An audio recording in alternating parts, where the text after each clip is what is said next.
It's strange how, back in the day, a movie based on a beloved video game franchise was a rare thing. You didn't see it too often outside of direct-to-DVD releases, TV shows, or streaming affairs. Nowadays, it seems that video game adaptations, whether feature films or series, are getting bigger budgets, bigger names attached to them, and wider releases than ever before. Even though, for a while, that wasn't the case. And it's not really a mystery as to why that was.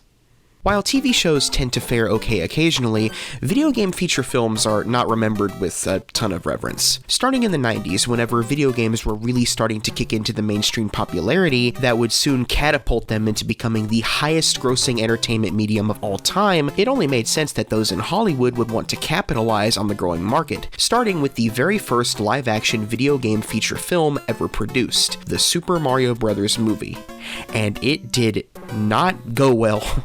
In many ways, the Mario movie set the definitely not gold standard that video game adaptations would seem to follow for the next few decades. Its complete disregard for the admittedly minimal story of the original side-scrolling platformers, awkward performances of its cast, and laughably unfaithful art direction would give a dark preview of what was to come for many, many years for these kinds of movies.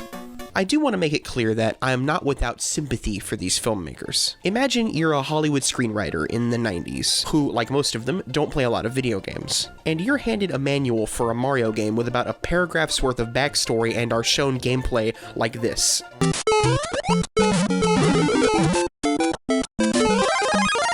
Now, write me a 90-minute feature film based on that right there with a coherent story and have it on my desk by Tuesday. Good luck. Could you have done a better job? Monkey! Probably. But my point is that video games were still growing in terms of what they were capable of. They didn't really have to deliver on story because the interactivity was the focus. Clearing each level was more important than why you were actually doing it. But as time went on, those excuses that filmmakers were using as to why they couldn't faithfully adapt a video game to the screen began to run out pretty quick. Video games kept doing what they always do and just broke new ground with each major technology improvement. Before the 90s were even over, there were games that were introducing voice acting and cutscenes that wove an intricate narrative alongside the gameplay, and today we've gotten to the point where video games can tell engaging, relatable, and powerful stories without sacrificing any of the enjoyability of the gameplay. This is a video for another day, but video games are art. And the idea that we have to take just the story of the game and make it into a movie with a more recognizable cast than the amazing actors who have already brought these characters to life, just so those that are too stubborn to play a video game can experience its world, is kinda lame to me. If you want to experience the amazing stories video games have to offer, put aside your outdated bias and play a video game for once. But I digress. If studios continue to make games into films, then you don't have any reason to screw it up anymore. The stories, characters, and aesthetics are all there for you. Just be as faithful as you can. It's okay to take some liberties, but don't turn it into something completely unrecognizable in the name of drawing in a bigger audience than the millions of fans who already play the games. Despite the groundwork already being laid out, for years we were treated to the endless amount of Resident Evil films, the Dwayne "The Rock" Johnson Doom, the Mark Wahlberg Max Payne that was publicly disowned by the game's original designer, 3 bad Tomb Raiders, 2 awful Hitman movies, and let's not forget the champion of the horrible Rotten Tomatoes score himself, Mr. Uwe Boll, who is way better at actually physically beating up his critics than making a good video game movie. With all of these negative examples taken into consideration, I do want to mention that, despite everything, there are good video game adaptations. Animated series typically do a lot better, like Castlevania or The Amazing Arcane from Netflix. In terms of live-action films, one of my personal favorite video game series, The Hauntingly Beautiful Silent Hill, got a pretty good movie adaptation. It's not perfect, but this first movie really nailed the visual style and atmosphere of the games. As a fan, I feel like the director of this movie must have also been one, and according to behind-the-scenes stories, the studio didn't let him have his full vision for the final project. Recently, the Pokemon Detective Pikachu movie was an entertaining look at the world of Pokemon. I just wish that it focused more on that world with more Pokemon battles and iconic areas, rather than tell a pretty standard mystery story. But the reason I made this video is I want to highlight one specific movie. A movie that I believe to be the greatest video game adaptation of all time. Now, obviously, this isn't the hardest thing to achieve. considering the competition, but I would argue that the legacy of this adaptation has actually meant more to the game franchise and its fan base than any other. A movie that is actually embraced by the gamers that it was made for, along with the mainstream action-loving audiences that went to see it. This is Paul W.S. Anderson's 1995 screen adaptation of Mortal Kombat.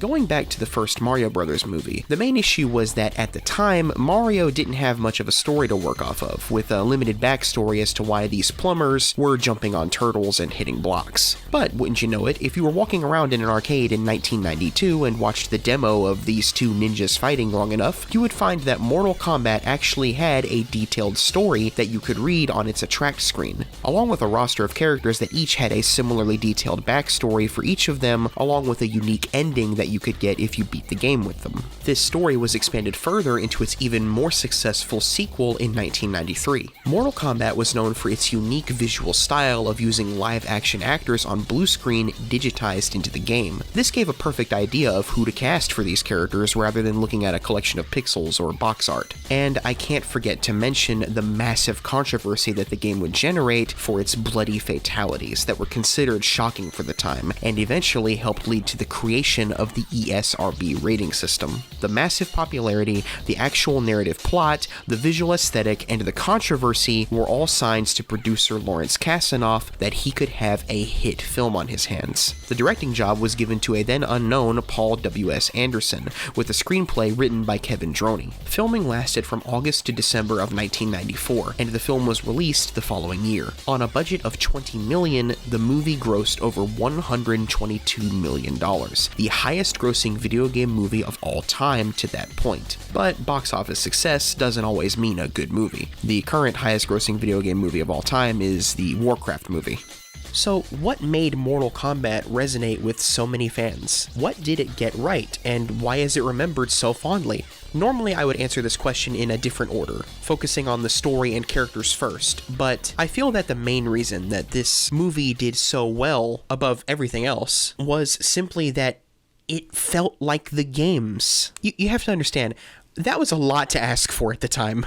The visuals and aesthetic feel of a video game movie are so important to nail, as it's what players identify most with the experience. They need to know from just looking at clips without context that this is the Mortal Kombat movie, and the filmmakers here succeeded. The island fortress where the characters fight feels like one of the scrolling backgrounds you'd see in the arcade behind your players. Each character's fighting style and special moves are on display. Liu Kang's bicycle kick and fireball, Sub-Zero's freezing abilities, Johnny Cage's shadow kick, Sonya's leg grab, Raiden's lightning, and Scorpion's spear, complete with its iconic sound effect. Mario and Luigi wore red and green, but other than that, there is no indication at all of who any of these characters are supposed to be. This isn't the Mushroom Kingdom, and none of the instantly recognizable sound effects are used here.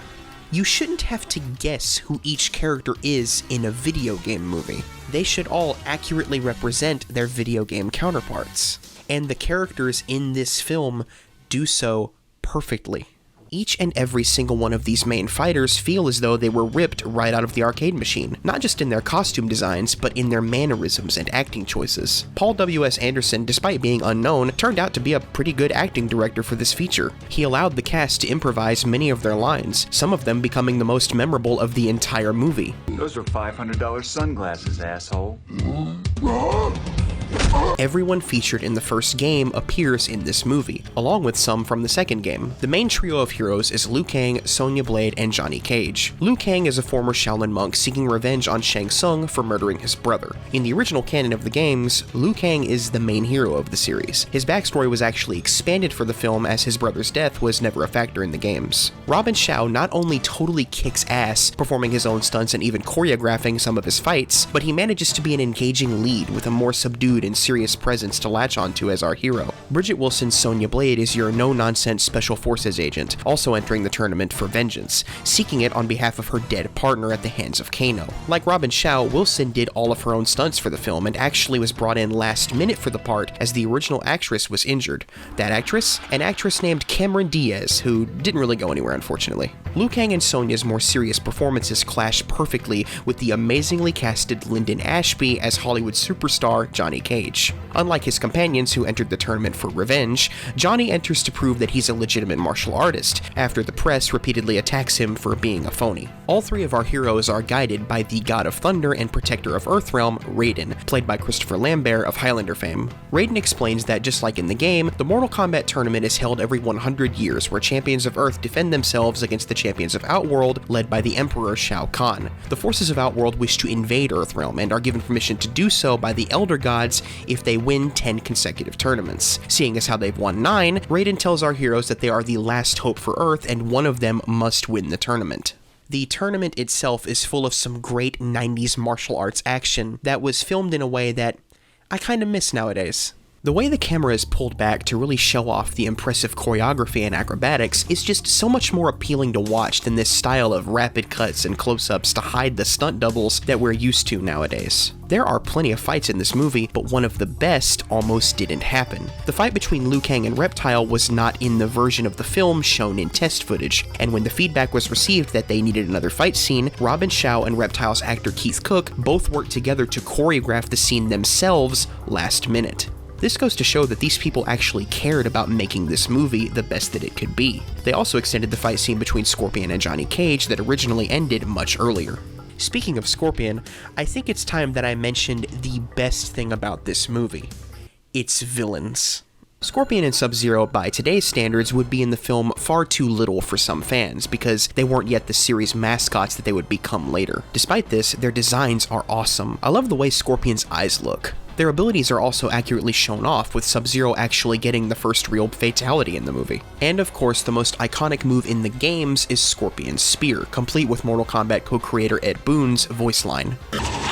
Get over here! Get over here! We even get to see Scorpion's fatality move where he pulls off his mask to reveal a skull that breathes fire. Trevor Goddard plays Kano, and I'm going to talk about him a little more later, but he is just flawless in this part. A crude, disgusting, vile bad guy that's in it for the money and nothing else. They really must have loved his robot eye because they get some great early shots of him just showing it off. It looks badass. The most impressive character on a technical level in the entire movie is Goro. This entirely practical animatronic suit was built by Amalgamated Dynamics for about $1 million and took 16 puppeteers to operate. Tom Woodruff Jr. would play the character inside the suit, and he would be voiced by legendary voice actor Kevin Michael Richardson, who you've probably heard everywhere. This puny mortal will be no problem. I'll crush him in one blow. Lastly, I want to talk about our main villain, who I think perfectly exemplifies why this movie works so well and why it still resonates with so many fans. Kari Hiroyuki Tagawa's Shang Tsung is everything you could want in a villain from both this era of movies and this kind of video game movie. He's physically intimidating, he's a calm manipulator, his voice is just deliciously evil sounding, but most importantly, he's over the top.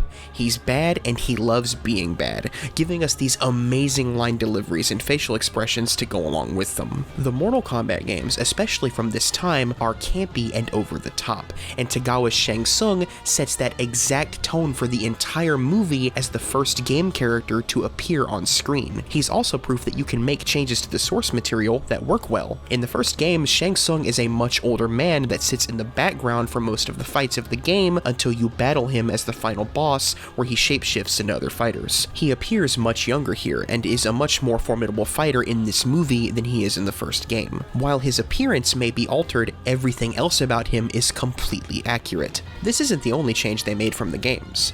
Kitana, Reptile, Jax, and Shao Kahn are all taken from the second game, not the first. Scorpion's Spear isn't a creature that comes out of his hand, they omit the rivalry and backstory for Scorpion and Sub-Zero, and Raiden doesn't actually fight in the tournament like he does in the game. But these changes are minor and go to show that most fans will accept changes if they're done to serve the story. This movie could have been very bloated by going into every single fighter's backstory. They simply chose their heroes and gave them relatively simple arcs that are completed by the end of the film. It's great that the movie doesn't take itself all that seriously. It shouldn't. An overly serious tone would have exposed how basic the motivations for each character are. Without the villains being as over the top as they are, or the small comedic moments, it wouldn't be nearly as fun to watch. Alongside the action, George S. Clinton would compose a killer score. The techno beats add this percussion that enhances each of the fights, alongside an atmospheric Asian-influenced sound with guitar work provided by Buckethead and drumming by Brain, known for his work with Primus. The official soundtrack album features a ton of EDM and rock songs that fit perfectly in a 90s club. But I know what piece of music you're here for. But a little history first. In 1994, to celebrate the home console release versions of the first game, the Immortals would release the Mortal Kombat album. The album featured original techno songs for each playable character in the game as well as Goro. It also featured a song called Techno Syndrome. Techno Syndrome was created by sampling a commercial for Mortal Monday, the release day of the console version. In the commercial, a man runs into the middle of the street and yells something that would go down in history.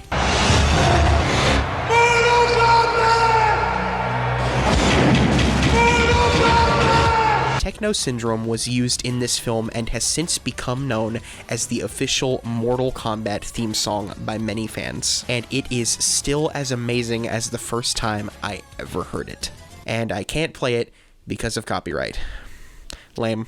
With all of that said, this movie is not perfect, obviously. The CG and digital effects are pretty terrible, and there's nothing that's going to surprise you about the plot. They were afraid to kill off any of the heroes, so they added this random guy in the movie to die against Goro, and I don't know who this is fighting Liu Kang. Kitana doesn't do a whole lot here, which just leaves Sonya to be the only female combatant, who's awesome and kicks ass just like the rest of them, but is randomly reduced to a damsel in distress screaming for help by the third act. I know that Shang Tsung is a powerful sorcerer and it's really Liu Kang's destiny to defeat him, but they could have at least shown Sonya putting up a fight instead of just him grabbing her arm and running away.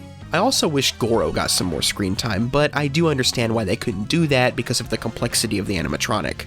Also, I have to mention the lack of blood and gore in this PG-13 movie. A PG-13 movie based on the game that invented the M rating for video games. It's been talked about to death, so I won't go into detail about it here, but yeah, the lack of the iconic finisher moves, the fatalities, does kinda keep this movie from being a perfect adaptation. But despite these flaws, this is still an extremely fun movie to watch, and I always have a blast watching it. And I'm not alone in that, because the fans and the creators themselves have embraced the legacy of this movie. This film had a hand in shaping the portrayals of each and every one of these characters into what they are today. For the best example of this, look no further than Trevor Goddard's Kano. He did such an amazing job that this portrayal of the character has been used as the template for every version since. Hello, baby. Did you miss me? Welly, welly. Hello, Sonya. Kari Hiroyuki Tagawa reprised his role as Shang Tsung in the web series Mortal Kombat Legacy to the delight of many fans like myself. But what's even more amazing is that in the latest game, Mortal Kombat 11, in the main story of the game, he again reprises his role as the character, making him the current official Shang Tsung in the games. Your soul is mine. Your soul is mine. And if that wasn't enough, in total appreciation of the legacy of the movie, Lyndon Ashby, Bridget Wilson, and Christopher Lambert all returned to their iconic roles in the same game as downloadable content.